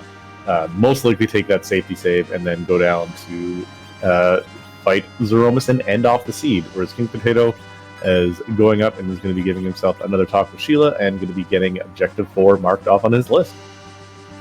Fun fact, Porum is now at 28 agility naturally, so if RNCastro really wanted, he could use Porum as his agility anchor. He really could. The problem with that, though, is you don't put Zeromus at RA1, you put him at relative agility 2, which that is a little bit harder. It's not impossible, but it's just a little bit more difficult. The turn order isn't as smooth as if you have RA1. It is still absolutely workable if you know how it works, and if you can work around it, which is RA2 is very, very fine, but it is not as in the bag as what RA1 is, whereas King Potato gets himself the package and is heading down to continue on and see what's going on. I see a couple of flags coming out in chat. What does Xenocat? Do you know what this is all about? I don't know what the hullabaloo is about. I can't really tell. I think they want us to ask a question. Oh yeah, they want us to ask, whose butt are we kicking tonight? So we don't randomize Zeromus' location, because he's too complicated, he's too big and scary, and finding Zeromus in an early location would be really obnoxious to deal with. So instead of randomizing his location, we randomize his sprite from a pool of over 450 possible Z sprites, because we like to randomize things.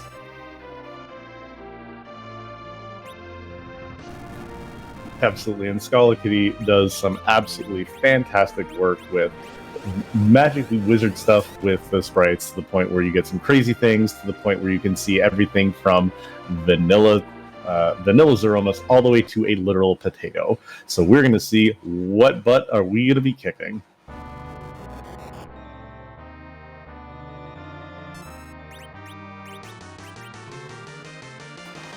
So we have not the Zeromus, not the final boss from Final Fantasy IV, but this is the secret hidden boss, actually, from the Final Fantasy IV DS port of the game. So this was a super boss of all the elements put together, which was not a fun fight if you ever got through and fought that.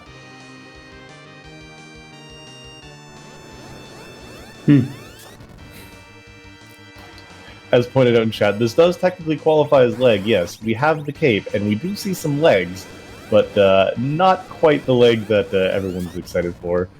We do have a counter nuke hitting that wall, though. That edge getting very lucky, always lucky. Yeah. Looks like King Potato, meanwhile, is possibly trying to steal some sirens, or just trying to get through this trap chest in Lore Babel hoping for a weapon for Cecil, probably.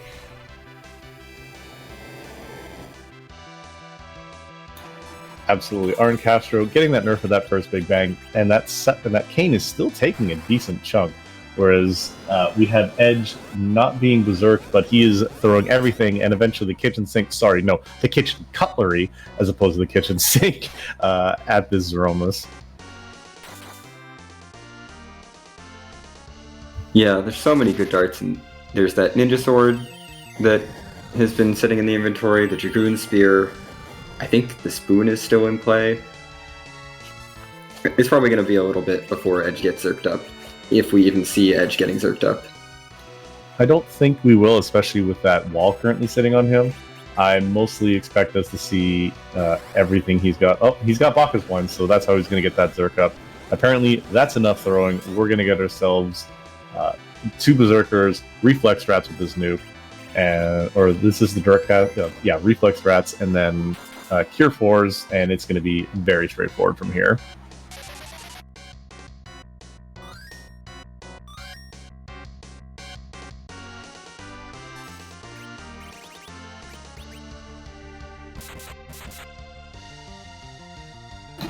Meanwhile, King Potato's still climbing up the tower, checking the trap chests, trying to see if he can find anything.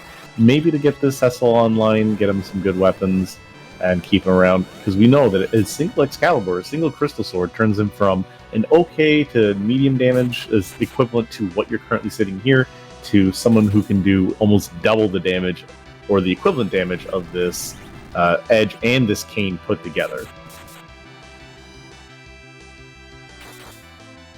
Yeah. And I mean, it has been said in the community that mathematically there is always a Crystal Sword in the seed, but sometimes it's not really worth taking the time to find that Crystal Sword.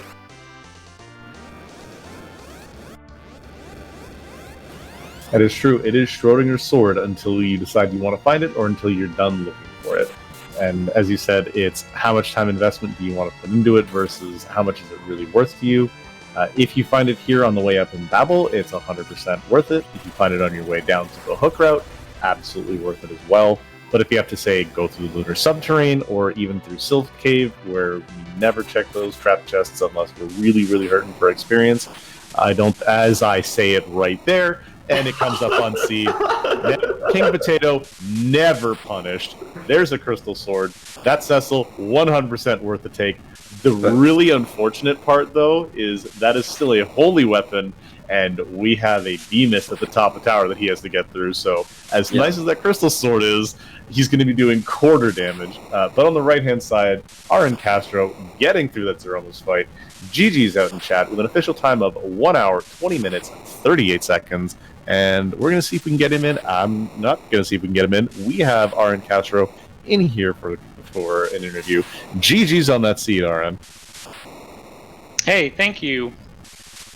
Yeah, GG's.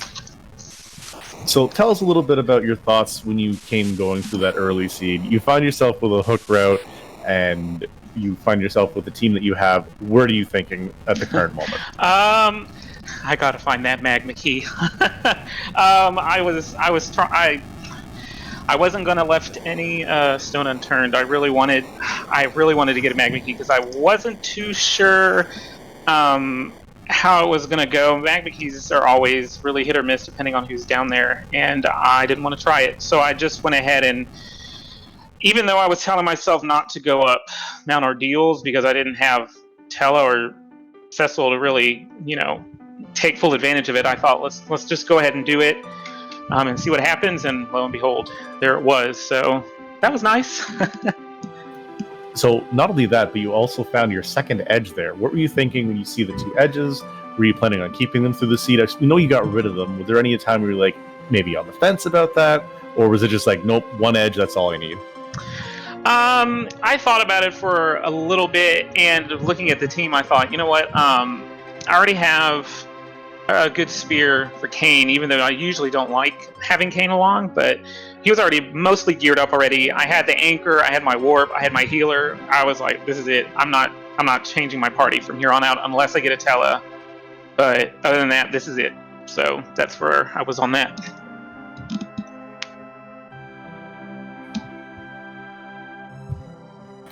Yeah, Tella is sure not appearing in this seed 100%.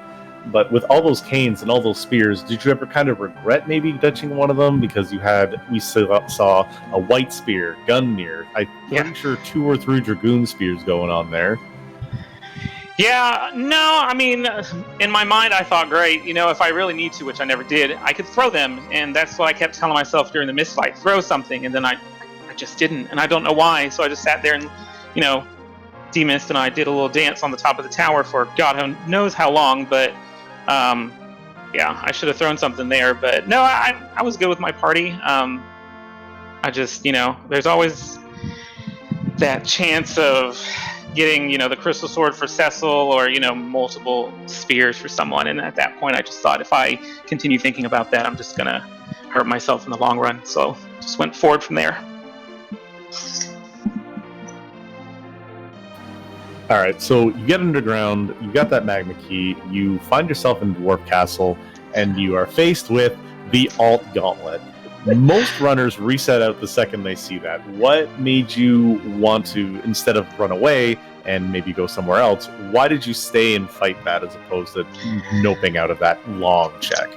Yeah, I did have a split-second reaction. It was like, when I saw the original blue robe bouncing around, and I thought, oh god, this is gonna be bad, because it's always Alt Gauntlet, no matter what. So I got into the fight and saw that Edge I had him at the top, and I thought, all right, well, I'm just gonna ninjutsu on them, and hopefully it goes a little bit quicker. And I think it sped it up a little bit, but I was with the warp, with the 2 key items right there. I don't think I was ever gonna get out of it. When I did get that siren, I thought, oh no, I just made a terrible mistake. But I felt a little better when I got the adamant, even though I ended up not needing it.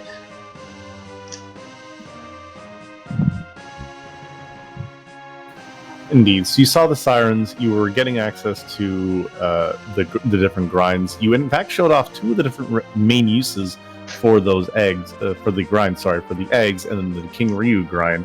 What caused you to divide it up as opposed to maybe go back underground, grab a couple of extra, as opposed to then going up to King Ryu's and grinding on them for the remainder of your damage? Yeah. So in the past, I've had some really bad, during practice especially, some just really bad times doing the King Ryu fight. And I know it's pretty, I had the Hourglass 2s, which should make it free, but I always end up going up there, Hourglass 2, and then it takes I don't know, 5-10 minutes to just kill the first wave. So I thought, all right, let's get a little bit of levels underground, especially since I couldn't kill an egg in one hit. Let's grind up a little bit. And then once I definitely realized that there was no way I was going to hit nuke on those eggs, I thought, all right, I got to go up because I don't want to go buy more sirens, do more eggs. Like, let's just go for it now. I think I have enough oomph in my damage to make it worthwhile for the King Ryu grind.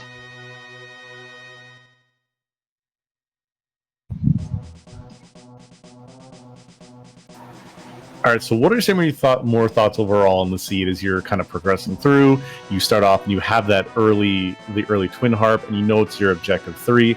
Were you thinking, okay, I got to get to this kind of soon, or were you going to kind of put it off till a fair bit later, or until maybe you had other key items to make routing a little bit different? Yeah, when I with these Cave Magnus checks, especially when you start off with the harp, I do like to hold off a little bit. You never know who's going to be there. It could be something terrible that you need, like some oomph behind your hits, and with a Porum and a Iridia and a Sid that I sold the Earth Hammer on like immediately, and that bit me immediately. I needed some help, so I decided, let me level up a little bit. Let me see if I can find some good gear for these guys. And so I was probably just gonna put it off for a little bit, and then when I did, gosh, I don't remember what I was doing. I was in the area, and I thought, let's just do it now. Hopefully it's not something too terrible, because I think we had already seen Ogopogo, and we'd already seen Golbez and Wyvern, which that was fun, by the way.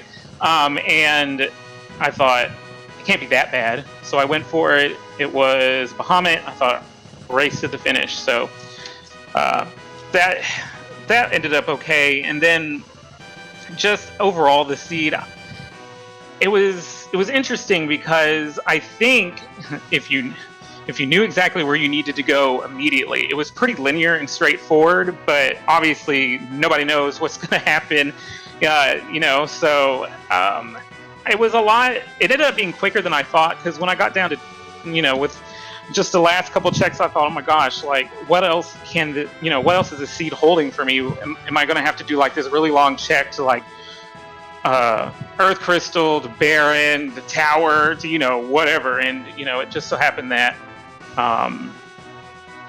Darkness was, I can't even remember what it was now. When I got the Darkness, I was like, all right, let's go. So it was a good, I thought it was an alright seed. I've had much worse. I've had much better, but I thought it was good. So while I'm still rambling, I just wanted to thank y'all for putting this on. The Restreet team, y'all always do a great job. For Free Enterprise, for allowing us to do these tournaments. They're a bunch of fun, and I know a lot of people love watching these tournaments. I know I do too, and so just thanks everybody for allowing this to happen. All right, thanks very much. We really appreciate that. Zeno, you got any questions for RNCastro? Not that I can think of. I just want to congratulate you on your win and moving on into the play-in. Yeah, thanks. I was just thinking about it, and I thought, oh, good. My next race, which I guess is in like 2 weeks or something, what is it, like 1 versus, is it 20, 30? It's a lot. And so I'm just like, well, this is going to be fun. So I'm sure that'll be a lot of fun to watch in 2 weeks. So that actually brings up a very interesting question. With you being able to be put into that, the new race with all the people who are coming in from the hook route, are you going to change your play style a little bit? Are you going to maybe play a little bit riskier, or are you going to be playing pretty much the same way you have in these 1v1s? Because it's very different going against a group where you can't exactly decide what your opponent normally would do, as opposed to a wide variety of opponents. Yeah, when we did the Highway to the Zenith Zone last year, and we did those huge play-ins, four games in a weekend, I usually found myself either towards the top of the list or last, and I think that's because I took those matches and tried to push the envelope as far as like my level of skill of this game, which isn't really that high, but pushing the envelope I think is really going to be the way to go. it's either going to help you or you're going to lose almost instantly. So, it's rando's going to rando. You're just going to throw the die and hope that you get your 7 and you win. But there's a lot of great people in the hook route, and only one of us is going to get through on this route. So we'll see how it goes. All right, again, thank you very much for letting us restream you, RNCastro. Great run, GG's all around, and excited to see, maybe even see you in that big group run, doing the 2-1, again, 2-1 win from this victory here. Yeah, thank you all. I appreciate it. GG's to King Potato. Also, I'm not watching right now, but I'm sure he's getting through it and putting on a good show himself. So GG's to him, and thank you all again. I appreciate it. All right, again, GG's, thanks very much for the appreciation. Again, that was RNCastro86 going 2-1 with this win over King Potato at the time of 1 hour, 20 minutes, 38 seconds. Well raced overall. It is this very interesting seed. And while we were doing that interview, King Potato making all the right calls as he finishes Threemus fight, goes, checks, gets that Darkness Crystal, and is well on his way after getting that the third objective, and second objective, and getting that crystal, and is up here on the moon with the hourglasses. I'm pretty sure he grabbed from Tamra, as well as the sirens. Is going to be finishing up his grind, taking these level 30-ish characters, maybe even taking this Porum, doubt it, but is going to be seeing exactly what path he's going to be taking.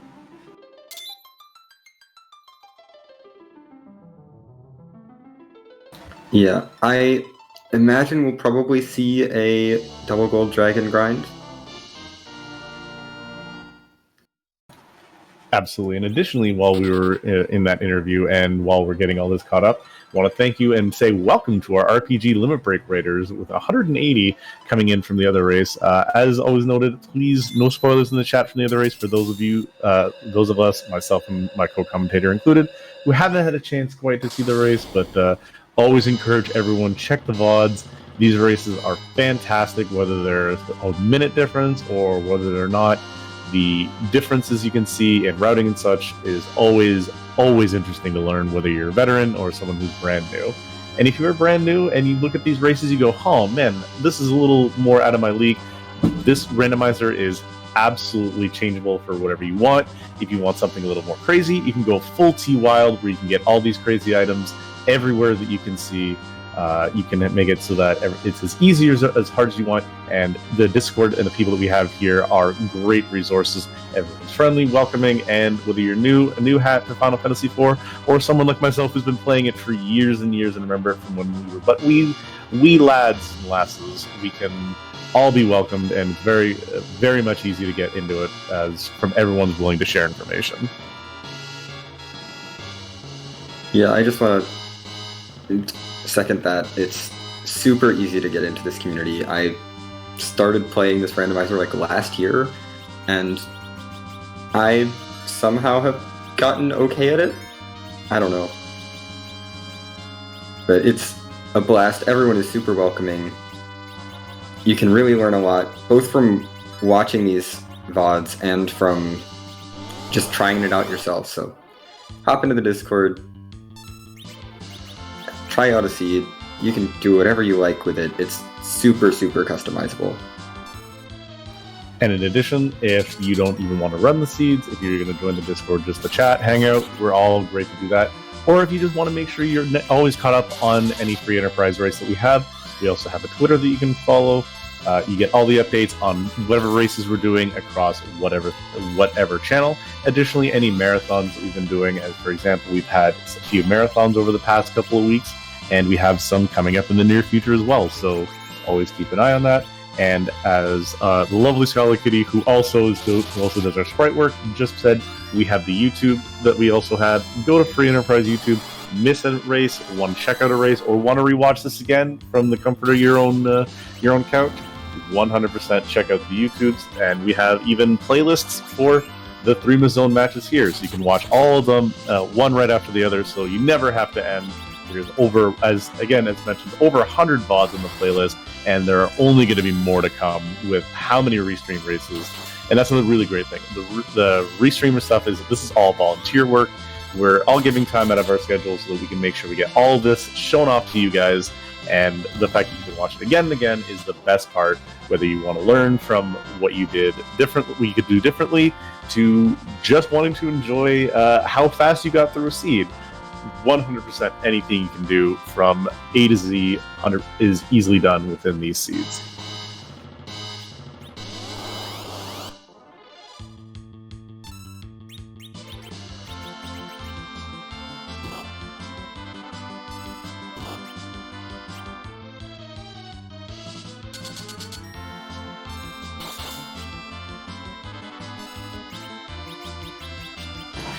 And as we see, even at like the mid-30s, where you're not really supposed to be up here, Crystal Sword Cecil popping up a fair amount of damage, Forum getting the heals up, where we have Kane jumping, and I believe equipped with that Dragoon, that's a Dragoon Spear jump if I saw one, and is going to be getting through these fights and getting a whole bunch of experience. Again, 10 key items, double experience, is nothing really to scoff at when it comes to any one of your grinds. Yeah, this grind is going to go fairly quickly. I mean, each of these fights is taking a little bit of time because you can't one-shot these dragons, but with 180,000 experience per fight, Rydia only needs 1 million experience total to get to nuke. This is not going to take too many more sirens. No, and again, we're trying to get all the HP that we can on that form as well. As you saw, even fairly high Big Bang rolls are not uncommon, as we saw the Kane on RNCastro side taking a nerfed Big Bang for about 1,000, which is still which is really high considering that thing can roll up to about 2,000 unnerfed. It just shows that if you want that little bit of safety HP, never a bad thing, because even if you get a nerf off, Big Bang into media or Big Bang into a counter nuke is still nothing you really want to see.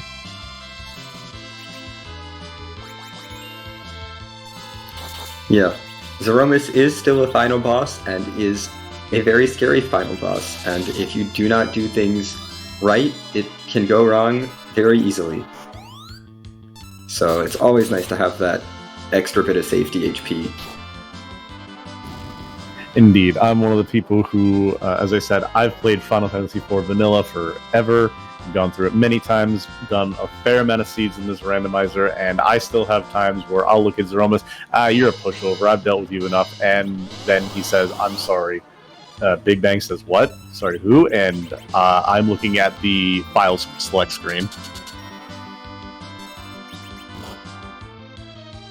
So as much as we have like agility manipulation and everything down, Threemus is still a very cautious dance to take. It's not something you should be ever taking lightly, no matter how practiced you are.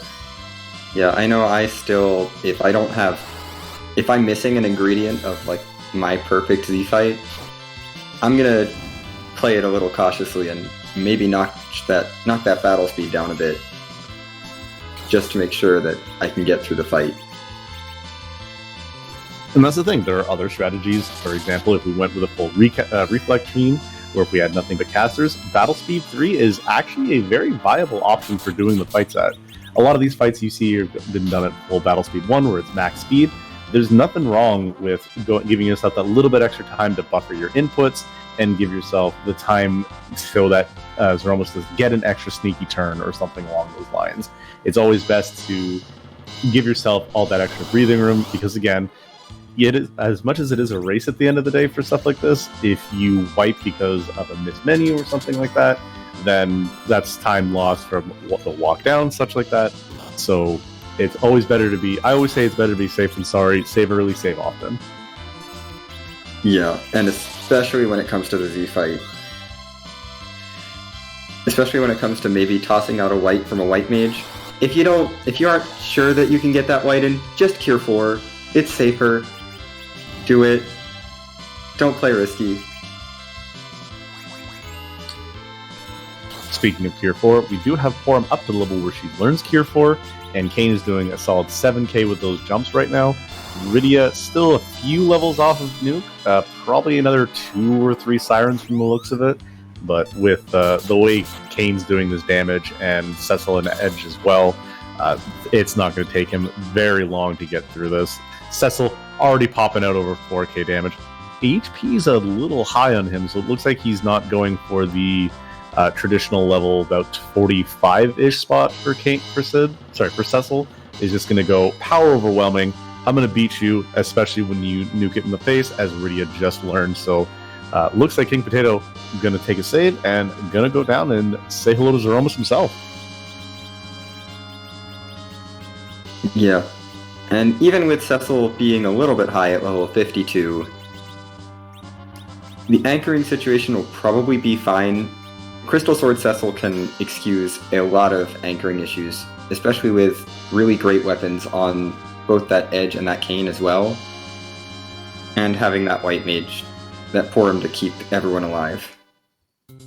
So I also just realized, looking at King Potato's party, aside from that Porum, this is also a vanilla end party with fairly vanilla power weapons that you would see from Diving the Moon. So a lot of vanilla was actually had over here. Yeah. The nice thing is, though, as you said, Cecil, a lot of forgiveness. If you can keep a White Mage and Cecil up with that Crystal Sword, that is more than enough damage, and he's going to do all the work necessary. Yeah, Edge and Kane at this point are extra bonus damage on top of what Cecil is going to be doing with his Crystal Sword. And I don't expect this fight to be very long at all.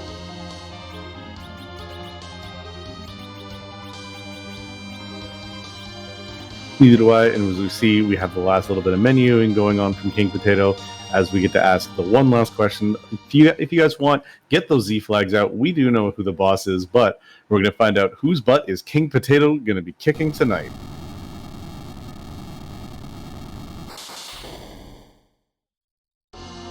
Then I won't spoil it for you, Scala, even though I super appreciate the way this one turned out. Yeah, this is a great sprite.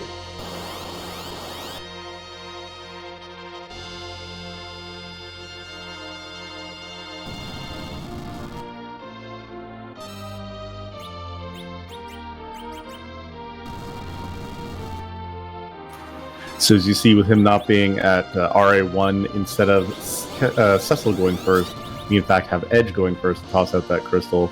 Not a big deal. It's Cecil going to get up that Star Veil while we have the Bacchus Wines going out probably on Edge and Kane, and we have the mages bouncing spells as we have the fight coming to Gyromus, that lovely super boss from the 3DS version.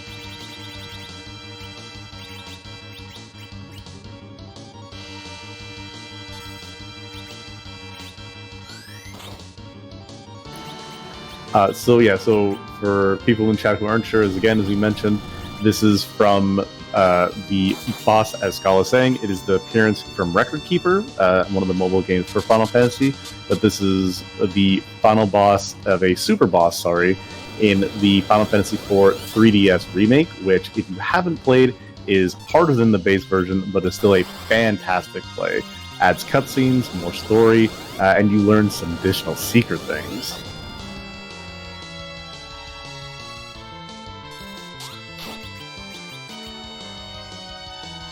Ooh, that counter nuke hitting Rydia. Yeah, unfortunately, counter nuke right into the Big Bang immediately afterwards. Rydia is going to be looking down over the world, but it looks like we have the Crystal Sword Cecil and the White Spear Kane are ready online, whereas we have Edge going to be throwing everything he's got, and especially throwing a life potion on that Rydia too.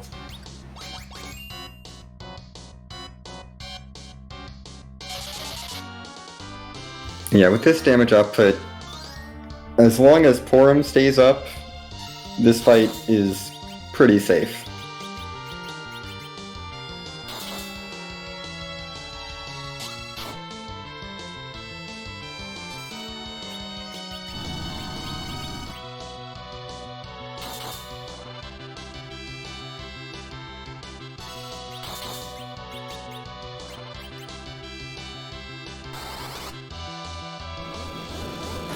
Yeah, and with that reflect up, with that Starveil up, we're getting those reflective nukes. So Rydia is going to be getting some decent damage in and of her own. Solid almost 7,000. With the Silk Webs coming out to nerf this Big Bang upcoming, as well as slow him down a little bit so we can get things under control. That nuke, though, going on Porum, low roll, but if he can get it off the heel before this Big Bang, which he should, then he's going to be in the green. Yeah, Cecil hitting there for almost as much damage as that nuke did.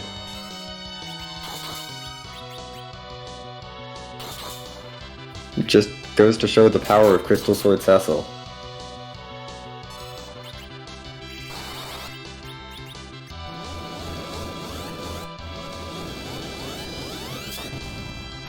Yeah, it is not hard to really it's hard to compare a Crystal Sword, which is one of the highest attack powers in the game, with plus strength and everything, versus the highest magic spell in the game, Nuke. It's a little unfair to have a stick do as much damage as that, but Cecil's, they want to make him as overpowered as they can. Yeah, you earned that. Yeah, it only makes sense that the protagonist has the best weapon in the game.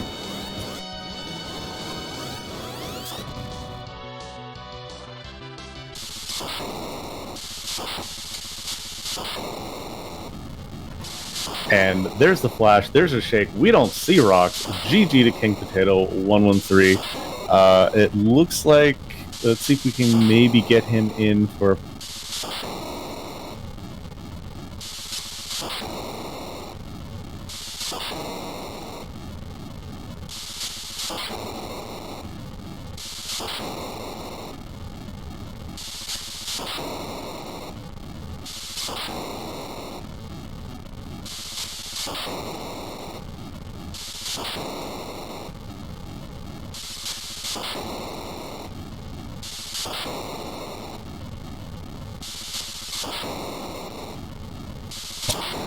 And with the official time of 1:47:21, about 20-ish minutes behind, still very, very well done, considering he dove down into that hook route, saw that Valvalis, the full wall, and was like, maybe we'll come back here later on. Yeah. Very good time considering that, and very heads-up play to nope out of that Val.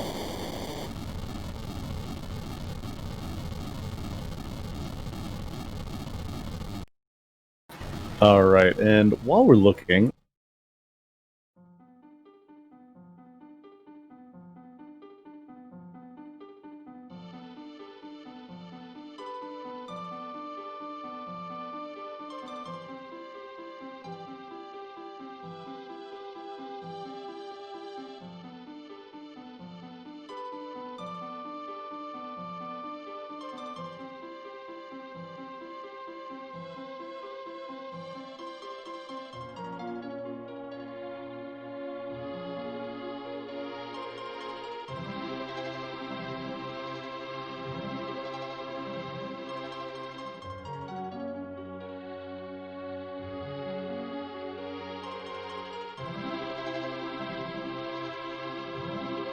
Okay. King Potato has declined his interview, which is totally fine for him to do. It's not, we don't expect everyone to give an interview. It's totally optional on the runner's side. But it looks like we're going to be sending you over to Invent Street, to Invenerables. Yeah, Invenerable, the winner of the Football Gauntlet, who got us a chance to buy and be sent right up to the tables. So he does not have to do any of these play-in matches. He has been sitting very comfy. Looks like he is doing some practice or some seeds for free enterprise for possible upcoming tables. We're going to find out, and we'll find out when we send you over to him. But for myself and for our Restream team, again, a huge shout out to X Pancras and Leggy Starscream for the Restream and commentary, respectively, and to Xenocat823543. Thank you very much for joining me up in this booth. Thank you very much for the Restream. And thank everybody here for watching this Hooker Out race. And yes, as a reminder from chat, Gambit and chat, please do not spoil any of the results for any of these races. Let everyone find out on their own time. It's always best to find out through your own watching.